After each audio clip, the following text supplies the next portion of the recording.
bienvenue dans ce dernier épisode avec Lucie sur le sujet des campagnes de financement participatif.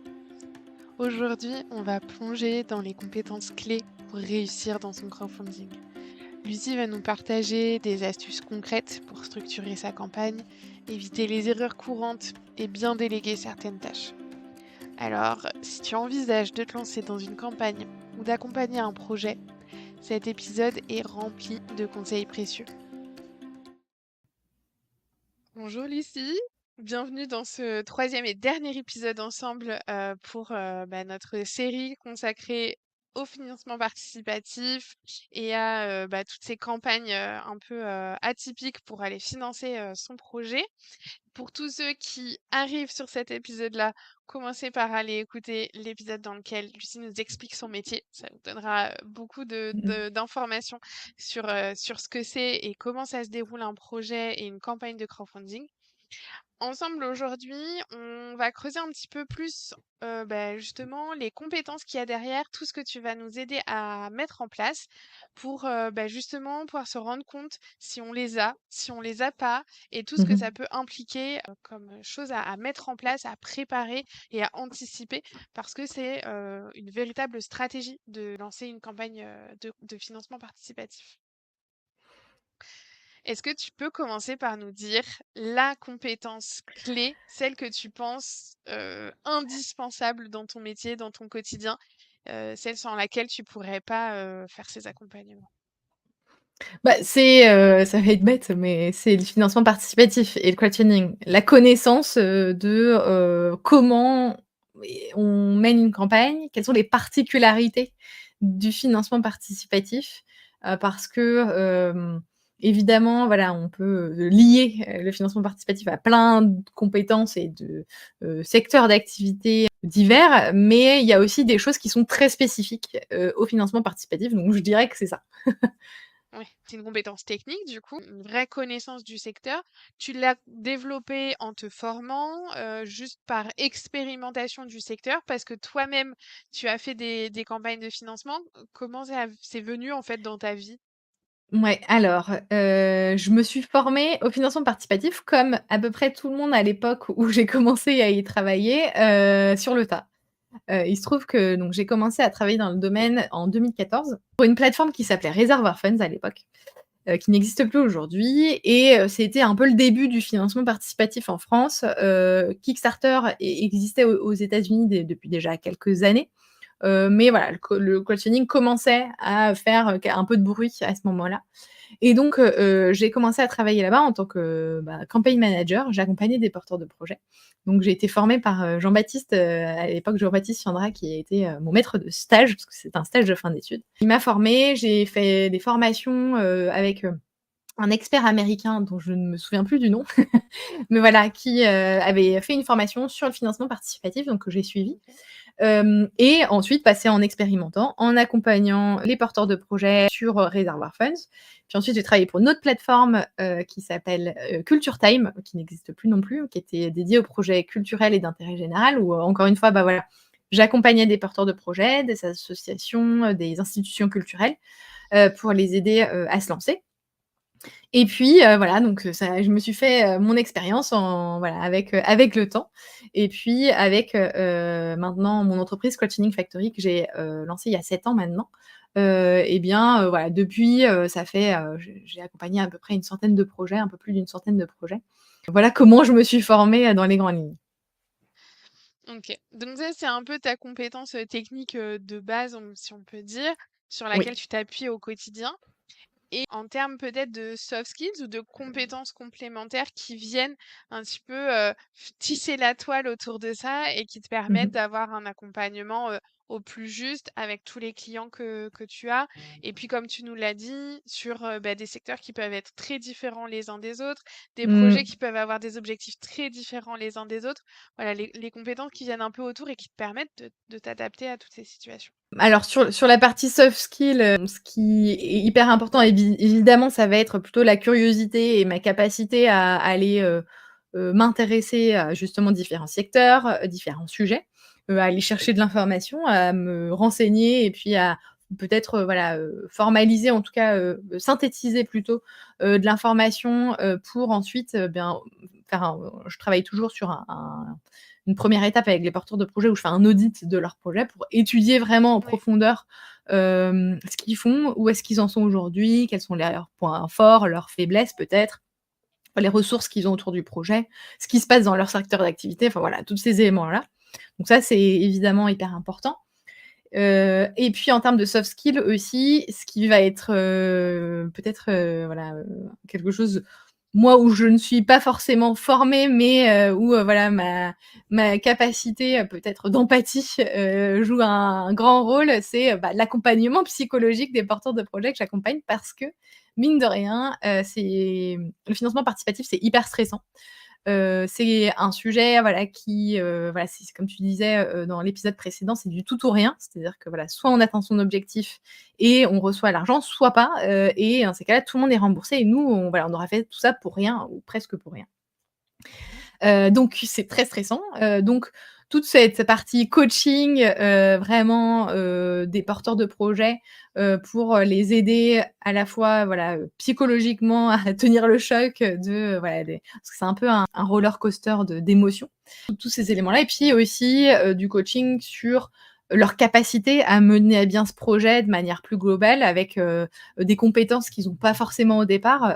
Il y a beaucoup de gens qui viennent me voir, voilà, ils ont pas forcément les moyens de tout déléguer et donc ils ou pas l'envie d'ailleurs, et ils veulent gérer eux-mêmes, par exemple, leurs réseaux sociaux, créer, une landing page ou ce genre de choses. Mon rôle aussi, c'est, bah, de les accompagner pour mmh, qu'ils se sentent prêts et qu'ils réussissent à, vraiment aller dans des domaines où, à la base, ils avaient pas envie d'aller. Souvent les réseaux sociaux d'ailleurs, c'est quelque chose qui, voilà, mais ah, c'est indispensable. Donc voilà, moi je les aide, et je les coach aussi, sur ça. OK. Et pour rebondir, je pense qu'effectivement une campagne, c'est un grand oui d'émotions, de tout Mmh. ce qui va, se passer et de tous les rebondissements qu'on va pouvoir vivre. Mais c'est un grand 8 marathon. C'est pas un Oui, sprint, parce que quand on fait, ce type de manège à sensations, c'est très court. Donc il y a beaucoup oui, d'émotions, mais sur un temps très limité. Alors qu'en finalement une campagne contactée à 6 à 3 à 6 mois avant le début de la campagne, donc ça fait déjà une charge, assez oui, importante sur une durée, en amont et puis, bah, il y a toute cette, durée de campagne où chaque jour, il faut y mettre, 100 de son énergie pour réussir à la mener à bien. Donc c'est beaucoup d'émotions, c'est beaucoup de oui, de c'est rebondissements, mais ça, en plus, il faut tenir la longueur, quoi. ouais. Alors toute la période avant le lancement de la campagne, souvent, c'est pas Oui. forcément, le plus compliqué parce que, comme la campagne n'est pas encore lancée, on a toujours ce temps. Alors ça évidemment, l'échéance se rapproche, mais voilà, on a quand même, c'est plutôt gérable.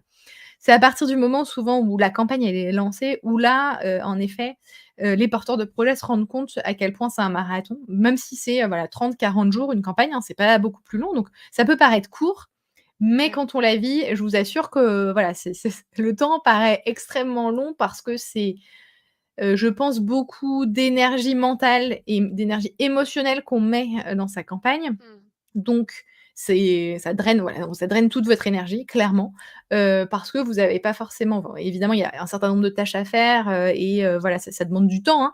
Mais je pense que ce qui est le plus éprouvant, c'est aussi et surtout, voilà, comme on disait tout à l'heure, le roller coaster d'émotions, d'un jour à l'autre, c'est la joie et ensuite, le stress total et la panique. Le but, c'est d'essayer de faire en sorte que les porteurs de projets soient le plus préparés possible, même si parfois, bah, on peut pas tout prévoir et c'est parfois compliqué, de savoir ce qui va se passer ou, de savoir comment on va réagir face à une Mmh. situation.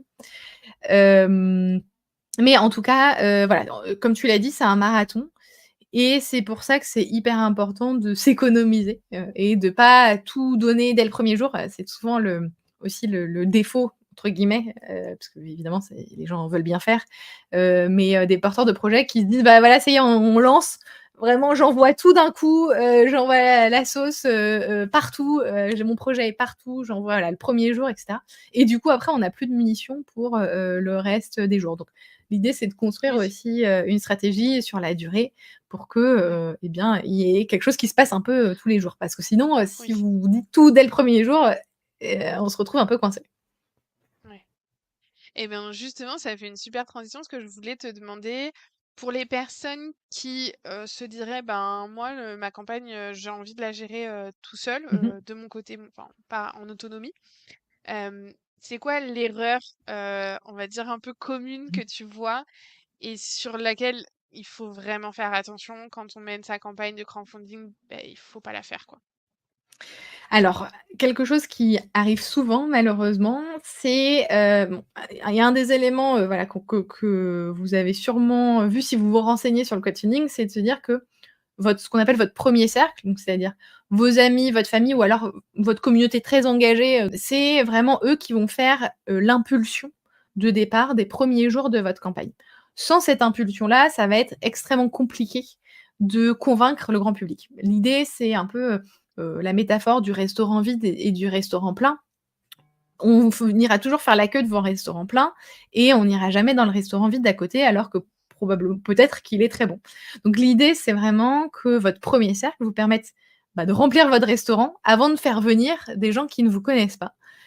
Parce que voilà, imaginons moi je tombe sur, le projet d'un de per quelqu'un que je connais pas qui a 0 de son objectif. Même si le projet est super, eh bien il y a peu de chances que je participe à ce projet. Donc c'est vraiment hyper important que cette première impulsion sur les premiers jours soit là. Et l'erreur qu'on fait souvent, c'est, de se dire: «Oui, oui, j'ai parlé, à, mes potes, mes amis, ma famille de mon projet, entre 2 portes, voilà, mais c'est bon, c'est sûr, ils vont participer, il y a pas de problème». Sans avoir vraiment travaillé, voilà, l'engagement de, son premier cercle et voilà. Et ce qui se passe souvent du coup, c'est qu'on lance la campagne en se disant, tout le monde nous a dit: mais oui, ça va être super, vas-y, c'est quand que tu te lances?» et le jour J, il y a personne. Donc ça arrive souvent parce que, voilà, on en a parlé, les gens nous, on pense que les gens ont entendu, mais en fait, les gens sont comment? Ils n'entendent pas vraiment, sauf si vraiment on les, met devant, voilà, enfin on les leur rabâche en fait, 15 fois, la même chose et que vraiment on leur explique point par point pourquoi on a besoin d'eux, pourquoi c'est important, comment ils peuvent nous aider et ça, si vous, vous contentez d'en parler à un repas de famille une fois, ce sera pas suffisant. Donc c'est vraiment hyper important d'avoir une vraie stratégie d'approche de, Mmh. justement son premier cercle pour que dès le premier jour, vous soyez sûr que, ils soient derrière vous et que, ils vont vous soutenir. Et OK. juste je précise aussi, parce que beaucoup de gens me posent la question, ils me disent, «Tu sais Lucie, moi, les j'ai pas forcément d'amis ou de famille qui peuvent, me soutenir financièrement, donc comment je fais?» Vous travaillez votre communauté, justement comme on en parlait. C'est pas grave, voilà, si vous avez pas, ces amis, cette famille, alors c'est probablement et peut-être que ce sera plus difficile, d'enclencher au départ, mais si vous avez bien fait ce travail de communauté et d'engager votre communauté, normalement il y a pas de problème. Mais il faut avoir une stratégie. Voilà. OK. Et pour, terminer, donc on a vu un petit peu les grandes compétences, que tu mets en place au quotidien. Pour les personnes qui voudraient se lancer dans le crowdfunding de manière, seule, en Mmh mh. autonomie, quels sont un peu les points clés, les compétences clés où il faut qu'ils aient en tête qu'il faudra faire ça? Mmh. On a compris un petit peu en lisant entre les lignes de tout ce que tu nous as dit, d'avoir une présence sur les réseaux sociaux et cetera. Mais Ouais. tu vois, de nous donner un petit peu les points clés. Si tu veux le faire en autonomie, vas-y, mais il Mmh mh. faut pas que tu oublies qu'il y aura ça et ça et ça à faire. De manière générale, tout ce qui est communication digitale. Donc, Ouais. qu'est-ce que j'inclus là-dedans? En effet, créer du contenu sur les réseaux sociaux, créer du contenu newsletter, par exemple, donc envoyer des newsletters régulièrement et des mailings. Donc, on peut, parler de copywriting, enfin, de la rédaction de contenu, de la création de contenu, enfin voilà. Après ça va être tout ce qui est aussi création de landing page, donc sans parler d'un site internet, mais déjà juste, voilà, une page, qui présente votre projet et où les gens peuvent s'inscrire. Ouais. Donc ça c'est, aussi une compétence, qu'il faut avoir. Ça je dirais que c'est un peu les 3 essentiels, des compétences digitales. Après on peut rajouter à ça tout ce qui est, publicité, donc publicité, sur Meta, donc Facebook, Instagram, ça peut être sur YouTube, sur, Google, voilà, selon votre projet, sur LinkedIn. Et quelque chose qui est hyper important, et que, de toute façon, même si vous déléguez cette partie-là, vous ne pourrez pas la déléguer, c'est, d'être et d'incarner le porteur de projet. C'est-à-dire, et bien, d'aller à la rencontre, de votre communauté, d'aller à la rencontre de votre cible, d'aller, sur des événements, des salons, d'aller, parler de votre projet, vraiment autour de vous. C'est à la fois ce qui va vous permettre, de construire un projet et un produit potentiellement qui répondent à un vrai besoin, et Mmh, qui, correspond aux attentes de votre cible et aussi c'est ce qui va vous permettre d'avoir une communauté engagée et des gens qui sont derrière vous. ouais. La peut-être qu'on peut aussi ajouter la stratégie du projet, Oui. de voilà, Mmh réfléchir mh. comme tu l'avais dit tout à l'heure aussi, pourquoi on fait ce projet, dans quel objectif, toute la stratégie qu'on va mettre en place derrière et Mmh mh. bah, finalement aussi les calculs, hein, financiers parce qu'il faut pas oublier Oui, qu'on est sur tout à une fait. recherche de fonds et donc bah, d'avoir aussi cette partie stratégique, financière, de pouvoir l'expliquer, de pouvoir la Mmh. justifier et qu'elle soit claire, dans notre stratégie globale de projet. Et évidemment, j'oublie quelque chose, mais qui est important, tout ce qui est partie, graphisme, photos, vidéos, donc tout ça aussi, c'est des éléments, qui sont hyper importants parce que, c'est là-dessus que les gens vont juger, voilà, votre projet. Donc si vous, avez, voilà, quelques compétences, en graphisme et où, il vous faut des contenus, en fait, à exploiter dans tous les cas. Donc voilà, la photo et la vidéo aussi, c'est important. Ça marche. Eh ben, merci pour, cette présentation, exhaustive de, tout ce que tu peux faire, de ton métier, de ce que ça implique et de tout ce qui peut se cacher derrière. Évidemment, on n'a pas pu traiter l'intégralité du sujet de financement participatif. Il y a plein d'autres choses qu'on aurait pu dire, mais je pense que c'était déjà une très bonne introduction pour, mieux comprendre ton métier et mieux comprendre, bah, cet, outil qu'on peut, utiliser en tant que chef d'entreprise, entrepreneur, porteur de Mmh mh. projet, peu importe à quel stade on en est. En tout cas, ben, on est disponible pour répondre à toutes les questions supplémentaires qui pourraient, arriver suite à Mmh mh. l'écoute de ces 3 épisodes. Donc, n'hésitez pas, à nous contacter et à échanger avec nous sur les différents réseaux sociaux, qu'on mettra en description. Et voilà, c'est déjà la fin de cet épisode. J'espère que tu as apprécié autant que moi cette conversation enrichissante. Je suis Marine, consultante RH et facilitatrice de succès pour les indépendants passionnés. Mon rôle, révéler tes compétences clés et t'aider à bâtir l'équipe parfaite pour réaliser tes rêves. Si tu souhaites en savoir plus sur comment je peux t'aider à libérer ton potentiel, révéler tes compétences ou optimiser ton organisation, contacte-moi via les liens en description. Tu y retrouves aussi toutes les infos concernant notre invité du jour. N'oublie pas de t'abonner au podcast pour ne manquer aucun des prochains épisodes et partage-le autour de toi pour m'aider à grandir. Si tu as des questions, des commentaires ou si tu souhaites partager ta propre expérience, n'hésite pas à me contacter.